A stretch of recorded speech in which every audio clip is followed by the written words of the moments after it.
বকরি রাখাল, এক পাল বকরি মেজদুম বানিয়ে বেরিয়েছে। লোকটা সাইজে খাটো, কুৎসিত কালো বিটগুটে চেহারা, নিগ্রু। রসুল বলতেছে তুমি আমার ভাই হয়ে যাবে, তোমাকে আমি বুকে জড়ায় ধরে তোমার সাথে আমি আলিঙ্গন করব, কোলাকুলি করব, মোয়ানাকা করব।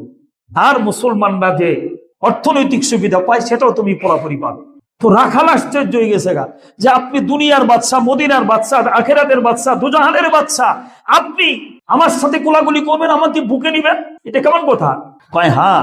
কয় না রসুল, আমি তো কালো, আমি নিগ্রু বিটগুটে চেহারা, আমি নিজে আয়নাতে আমার চেহারা দেখতে চাই না, আর আমার শরীরে দুর্গন্ধ, ঘাম ঝরতে ঝরতে আমার দুর্গন্ধ হয়ে গেছে সারা শরীর পোশাক, আপনি আমার সাথে বুক মিলাবেন, যে কেমন কথা, ঠাট্টা করছেন আপনি?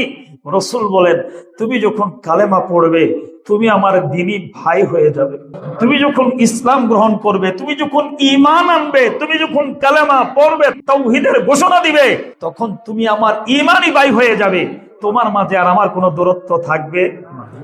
ইহুদি বেচারা সাথে সাথে কালেমা পড়ে মুসলমান হয়ে গেল। রসুল তাকে আলিঙ্গন করলেন, তার জন্য দোয়া করলেন। ইয়া রাসূলুল্লাহ, এখন আমার কাজ কি? আল্লাহ রসুল সূর্যের আলোর দিকে তাকায় দেখলেন এখনো কোনো নামাজের ওয়াক্ত হয় নাই। কয় নামাজের ওয়াক্ত হয় নাই তো, সুতরাং নামাজ তো এখন তোমার উপরে না। 2 নম্বরে, এটা তো রোজার মাসও না, তাহলে তোমার রোজাও করতে বলবো, পাচ্ছি না আমি।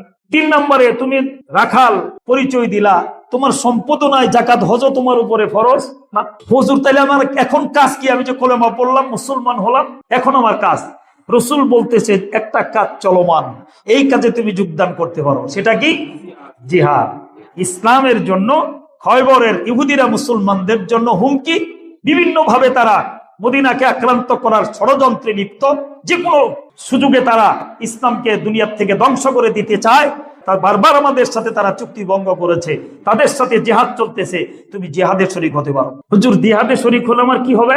কয় জিহাদে শরীক হয়ে আল্লাহ যদি তোমাকে বিজয়ী করে, গনিমতের মাল যা পাবা, জিহাদের সব পাবা, গনিমতের মাল একটা ভাগ পাবা। আর যদি আমি মারা যাই, ওই তুমি ডাইরেক্ট আল্লাহর জান্নাতে চলে যাবে।